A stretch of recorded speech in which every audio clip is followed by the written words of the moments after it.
Fala pessoal, tudo bom com vocês? Aqui é Nostalgia, sejam todos bem-vindos a esse canal. Estou aqui adiantando o vídeo, acabei de gravar um, tô gravando esse agora, tá? Eu tô precisando adiantar umas gravações, porque a vida é corrida, e eu aproveitei esse exato momento. Venho aqui com um assunto que assim, quando eu fiquei sabendo disso, né, tocou a musiquinha do Plantão da Globo na minha mente. Eu fiquei, nossa, como assim? Cocoricó já foi acusado de plágio. Plágio! Não foi um programa estrangeiro de um país estrangeiro que acusou Cocoricó de plágio, e sim algo brasileiro. E quando eu fiquei sabendo disso, eu fiquei, nossa, mas que programa?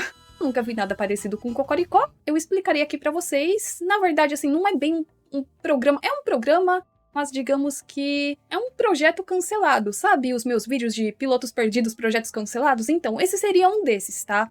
Então fique aqui nesse vídeo que eu vou explicar toda essa treta aqui pra vocês. Isso aconteceu logo no início, quando o Cocoricó teve a sua estreia na TV Cultura em 1996. Uau, uma televisão! Essa acusação veio de ninguém mais, ninguém menos que Eli Barbosa. Talvez quem é mais novinho não se lembre de quem é o Eli Barbosa. Mas quem nasceu entre as décadas de 70 a 90 deve se lembrar das suas revistinhas, dos seus personagens. Tinha até programa na Band.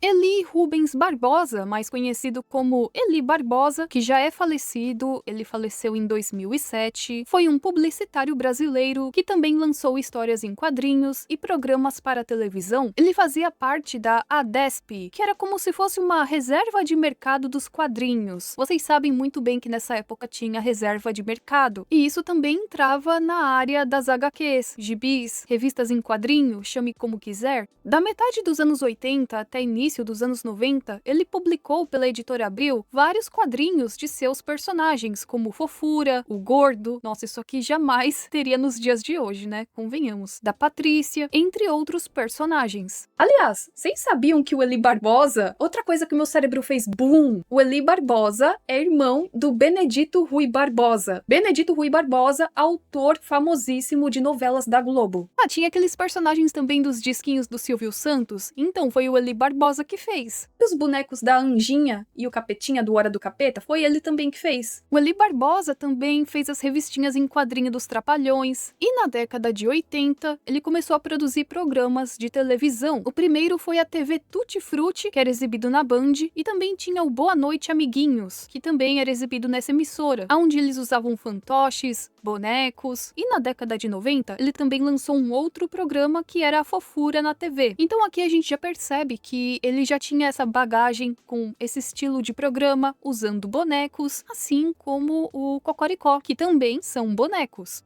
Mas enfim, esse projeto é um projeto que foi engavetado, ele nem chegou a se tornar realidade, não teve nem episódio piloto. Projeto esse chamado de Celeiro Encantado. E aqui pelo nome a gente já percebe que ambas as obras, né, esse projeto cancelado e o Cocoricó se passam em um ambiente rural. Em 1990, Eli Barbosa apresentou à extinta Rede Manchete uma ideia de um programa de televisão para o público infantil que se passaria em uma fazenda. Primeiramente, ele desenvolveu esse projeto para Manchete, porque na época o seu irmão trabalhava na Manchete também. Estava escrevendo a novela Pantanal, alguém se lembra? A Rede Manchete leu o projeto e tudo mais, porém, eles não tinham renda suficiente para dar vida ao celeiro. Em uma matéria, é citado que isso aconteceu devido aos problemas com o Plano Collor.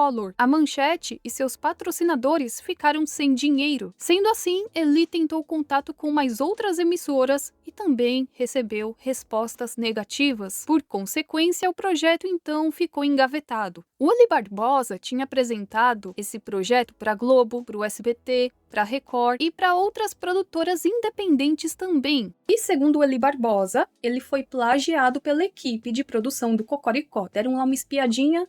Ah, que ideia genial! Vamos usar essa ideia? E foi isso, né? Segundo o Eli Barbosa. Segundo Fernando Fortes, que era o diretor jurídico da TV Cultura, essa ideia de criar um programa infantil com essa temática rural já era antiga e eles tinham todas as etapas dele arquivadas. Eu já falei um pouco a respeito disso em um vídeo antigo meu, onde eu falo do piloto perdido do Cocoricó. Pra quem não sabe, Cocoricó tem um piloto perdido, onde as galinhas seriam animatronics. Mas eu falarei aqui novamente pra vocês de uma forma resumida. Por volta de junho de 95, Jorge Cunha da Lima assumiu a presidência da Fundação Padre Anchieta, e ele já estava com uma ideia de criar mais um programa nesse estilo Rá-Tim-Bum, né? Tinha o Rá-Tim-Bum, depois teve o Castelo Rá-Tim-Bum, e ele ainda queria criar mais um outro programa com essa temática educativa que levasse o nome Rá-Tim-Bum. E ele teve uma ideia de criar algo que se passasse no campo, essa vida assim mais rural. A primeira ideia dele era fazer uma versão rural do Castelo Rá-Tim-Bum, né? Ou algo que se parecesse com isso. Ele até falava de uma possível parceria com o SESI, e esse projeto foi batizado de Fazenda Rá-Tim-Bum. Fazenda Rá-Tim-Bum seria um projeto bem diferente do resultado final, que é o Cocoricó. Inclusive, falam que isso até deu briga na produção, porque queriam que fosse algo mais voltado pro estilo do Castelo Rá-Tim-Bum. Só que assim, eu acredito que por conta da crise, resolveram fazer algo mais simples, assim, do estilo do Gloob Gloob, que era colocar uns personagens conversando, aí olha lá o desenho, coloca o desenho, aí depois fica os personagens conversando mais um pouco, aí coloca mais um outro desenho,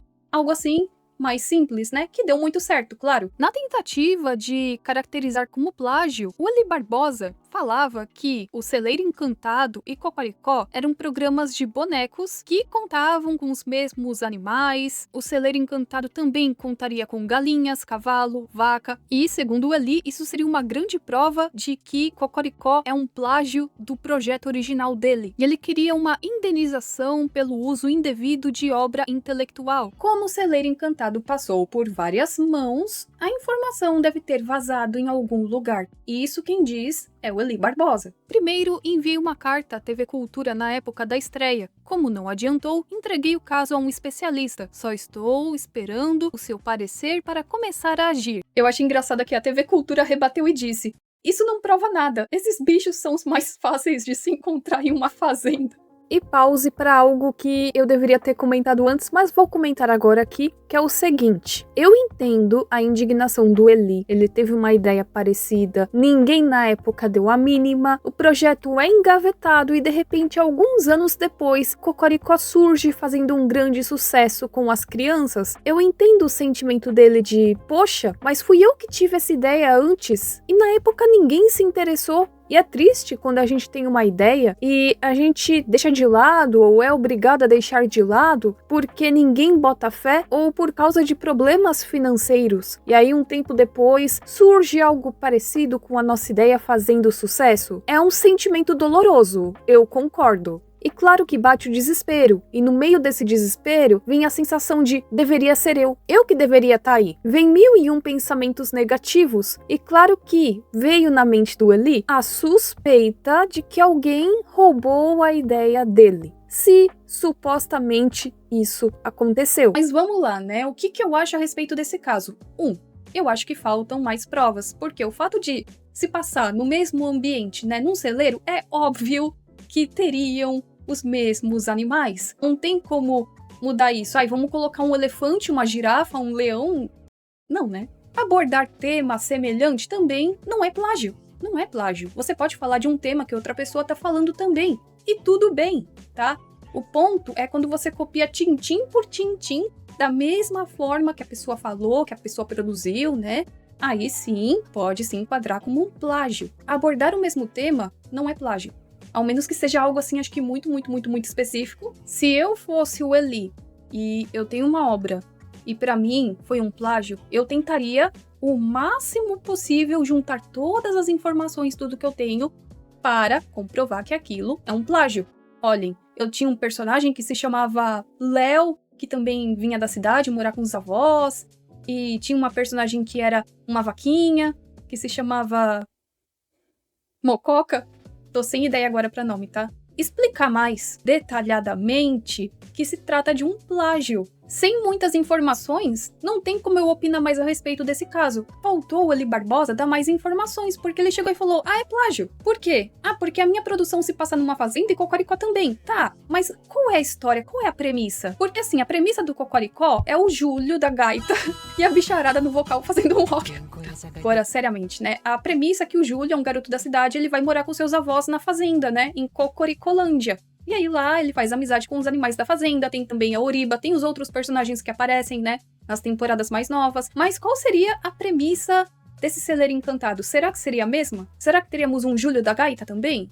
Eu acho que faltou informações, então eu nem tenho como julgar muito esse caso. Eu não posso chegar e falar, é plágio, só porque ambos os programas passam em um ambiente igual. Porque de repente a premissa de celeiro encantado era diferente, né? Podiam ter animais falantes, mas algo diferente. Talvez nem teríamos um Júlio da gaita. Porque no final não deu em nada.